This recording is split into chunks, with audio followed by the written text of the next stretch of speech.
বাহিনী নিয়ে হামলা চালায়, হামলার মাধ্যমে তাকে হত্যা করেছে।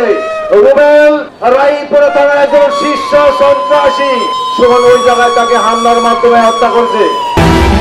আপনারা দেখছেন তাজা খবর 24। নির্বাচনের প্রতিনিধির মাধ্যমে জনগণের ভোট দাঁড়াতে সেই চেয়ারম্যান হবে, এটাই আসলে রাজনীতি। হিংসার বশীভূত হইয়া ভোট পাবো না বিদায় সন্ত্রাসী রুবেল ওই পারাতলি গণজনকে সুমন ওই জায়গায় তাকে হামলার মাধ্যমে হত্যা করেছে। তার উপর রুবেলের বাহিনী নিয়ে হামলা চালায়, হামলার মাধ্যমে তাকে হত্যা করেছে। রুবেল রায়পুরা থানার একজন শীর্ষ সন্ত্রাসী,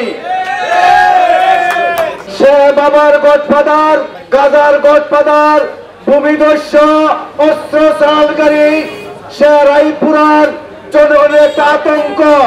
আমার পূর্ববর্তী বক্তায় বলেছেন নানু ওনাকে রাস্তার মাঝে ফেলে ওনাকে 100 কূপ দিছে, 110টা গুলি করছে ওনারে মেরে ফেলার দেওয়ার জন্য।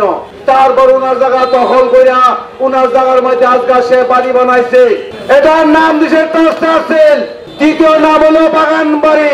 মেথি কান্দা সালামত খা 3 কানি জমিন দখল করে নিচ্ছে। আপনারা প্রমাণ পাবেন সাংবাদিক বাইরে গেলে। ওই সালামত খায় বাধা ধরবে, তারা মারছে, মারার বসে স্ট্রোক করে মারা গেছে। এটা কি মারান না? আমি একজনকে মারবো, সে স্ট্রোক করে মারছে, সে কি মারান না?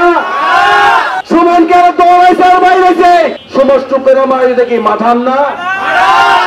রুবেল পাহাড়ের জমি দখল করছে, একখানি নজরবের পাহাড়, তারে দখল করে বসে তার বাড়ির তারা বাইরে ঠিক বলে তার টসে ফেলে টসে শেষ করে গিয়ে মারা গেছে, দেখি মারান না? সাংবাদিক ভাইরা আপনারা এই তথ্যগুলি নেন। মেথি কান্দা গ্রামের আসাদ সৌদি প্রবাসী, তারপরে দেখেন 20 লক্ষ টাকা দাবি করছে, চাঁদা না হতে তার বাড়ি তালা দিছে, এখনো তারা আছে। আপনারা গিয়ে দেখেন সত্তর মিথ্যা প্রমাণ করে সাংবাদিক ভাইরা 10 লক্ষ টাকা দিছে, বাকি 10 লক্ষ টাকা না হতে তার বাড়ি তালা এখনো তালা চলতেছে তার বাড়িতে।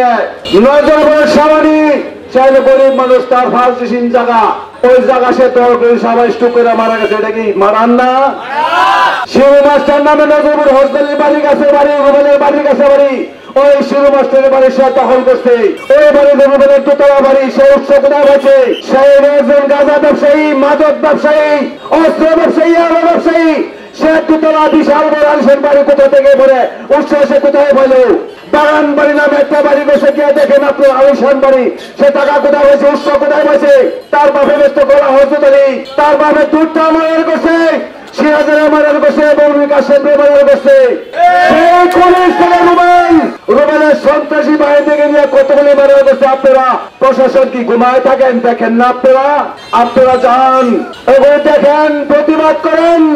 রায়পুরার মোড় থেকে সন্ত্রাসীকে উৎখাত করুন। আপনাদের মাধ্যমে আমরা চাই, মিডিয়ার মাধ্যমে, মিডিয়ার মাধ্যমে আমরা তথ্য প্রমাণ করি, চাই যে সমস্ত বাংলার মানুষ জানুক যে রায়পুরা সন্ত্রাসী গডফাদাররা। আমরা জনগণকে সাথে নেই ইনশাল্লাহ। ওই রায়পুরার মোড় থেকে ওই রুবেল বাহিনী, হজরু বাহিনী, ওই সন্ত্রাসী ইনশাল্লাহ উৎখাত করবো আমরা ইনশাল্লাহ জনগণের সাথে নিয়ে। যদি কেউ ভয় পেয়ে থাকেন, আপনি হুমকি দেন, কে আমাদেরকে জানাবেন।